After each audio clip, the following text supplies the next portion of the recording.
چوری کے قریب نہیں جاتا ہے۔ اسی طرح سے اگر بندے روزہ رکھتے ہیں تو تمام تر برائیوں سے اپنے آپ کو بچانے کی کوششیں کرتے ہیں۔ اتنا ہی نہیں، جب بندہ روزہ رکھ لیتا ہے تو ہم بستری سے دور ہوتا ہے۔ جب بندہ روزہ رکھ لیتا ہے اس کے سامنے پانی ہوتا ہے لیکن پانی نہیں پیتا ہے۔ جب بندہ روزہ رکھ لیتا ہے اللہ اس کے رسول کی رضا کے لیے تو اس کے سامنے کھانا ہوتا ہے لیکن بندہ نہیں کھاتا ہے۔ کیوں نہیں کھاتا ہے؟ بندہ چاہے تو کھا لے لیکن بندہ جانتا ہے کہ میں دنیا کی نگاہوں میں دھول جھونک سکتا ہوں، دنیا کو بیوقوف بنا سکتا ہوں، لیکن اللہ تبارک و تعالیٰ کی دیار میں کوئی چالاکی نہیں چلے گی۔ اللہ رب العزت کے دربار میں کوئی 3 5 نہیں چلے گا۔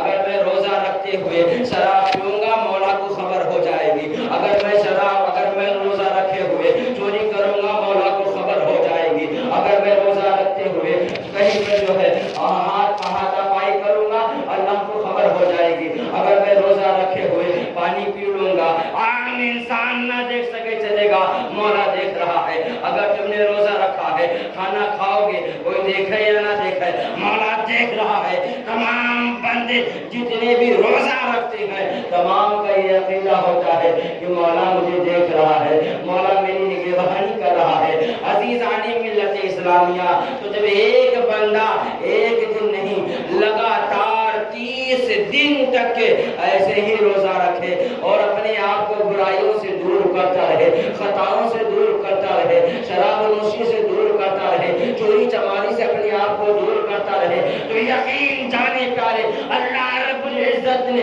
رمضان کے اس مہینے میں اللہ رب العزت نے روزے میں اتنی برکتیں رکھی ہے کہ وہ روزہ اس بندے کی زندگی میں انقلاب پیدا کر دیتا ہے۔ اور وہ بندہ جو ہے جب 30 دن تک لگاتار کی عبادت کر لیتا ہے، 30 دن تک روزے کر لیتا ہے تو اس کی زندگی کے اندر ایک انقلاب قائم ہوتا ہے۔ اور انقلاب یہ ہوتا ہے کہ بندہ شدید شرابی تھا تو اب شدید شرابی نہیں ہے، اب وہ بچنے کی کوششیں کر رہا ہے۔ بندہ شدید چور تھا تو اب وہ جو ہے چوری سے اپنے آپ کو بچانے کی کوششیں کر رہا ہے۔ کیوں؟ کیونکہ اللہ تبارک و تعالیٰ کے کرم و فضل سے یہ رمضان مبارک کے روزوں نے بندے کے دل کو صاف کر دیا ہے، بندے کے دل کو صاف اور شفاف کر دیا ہے۔ عزیزان ملت اسلامیہ، اس لیے چاہیے کہ ہر ایک بندہ صدق دل سے اللہ اس کے رسول کی رضا کے لیے روزوں کا اہتمام۔ دوستان ذی قدر، یہ روزہ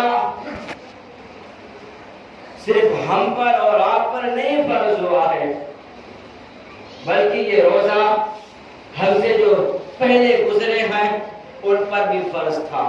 حضرت آدم علیہ نبینا علیہ السلام سے لے کر حضرت عیسیٰ علیہ نبینا علیہ السلام تک جتنے بھی نبی آئے ہیں اور جتنے بھی نبیوں کے امتی گزرے ہیں تمام پر اللہ رب العزت نے روزے فرض فرمائے۔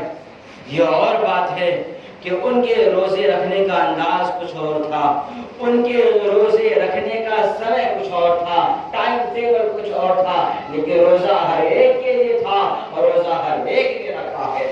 تو ہم تمام کو چاہیے کہ ہم بھی روزہ رکھیں۔ اس سے پتہ چلتا ہے کہ کوئی بھی بندہ روزے کی فرضیت سے بچا نہیں ہے، ہر ایک کو روزہ رکھنا ہی ہوگا۔ دوستان ذی قدر، ہم جو ہے روزے کی اہمیت کو نہیں جانتے، روزے کے وقار اور مرتبے کو نہیں جانتے ہیں، اس لیے بڑی آسانی سے روزوں کو ترک کرتے چلے جاتے ہیں۔ اور جن لوگوں نے روزے کے وقار کو جانا ہے، روزے کی فضیلت کو جانا ہے، ان لوگوں نے کبھی بھی روزہ نہیں ترک کیا ہے۔ ہم تمام کو چاہیے کہ روزے کی فضیلت کو جاننے کی کوششیں کریں، روزے کے